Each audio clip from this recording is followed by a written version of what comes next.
Hi, Paul Auerter here with Medscape Infectious Diseases.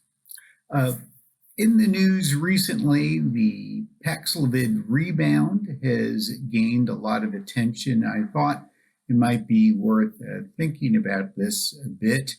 This protease inhibitor has been underutilized, mainly because of the complexities of prescribing the drug, being in limited pharmacies, for example, in many states, but also people that may be unfamiliar with the ritonavir boosting component, which has suicide inhibition of CYP3A4, causing significant drug interactions. So people are probably leery of it.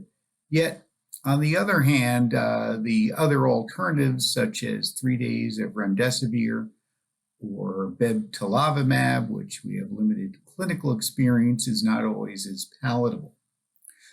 The news reports of Paxlovid Rebound, though, have generated a lot of interest. The initial trials using the drug looked highly successful in preventing hospitalization, with an 87 to 89% avoidance of 28-day hospitalization or death in the clinical trial using the drug in unimmunized people. So there wasn't any sense that people were having trouble with that. So why are these reports coming out? And it is a bit curious. We don't have much scientific understanding, but it might be worth musing a little bit about this 5-day course at this point. Most of the reports don't suggest there's any subsequent serious illness, but we've had some cases here that I've heard of where patients are using home antigen tests. They test positive, they take their Paxlovid, they have the antigen tests around, they test and they're negative. And then a few days later, they feel like they have some sniffles or so on. They test and they're again positive. It might suggest that there is some relative viral rebound. And the question is that really so strange? And I would suggest it probably isn't. It's maybe not an entirely frequent circumstance, but it's not as though this is a novel issue in respiratory viral illness. First, drugs don't always get into secretions terribly well, as opposed to tissues. Second, we know from some experience in influenza and with the newer anti-influenza drug, baloxavir, that some studies have suggested there's a viral rebound with that drug as well, which is only single dose, but has a long half-life.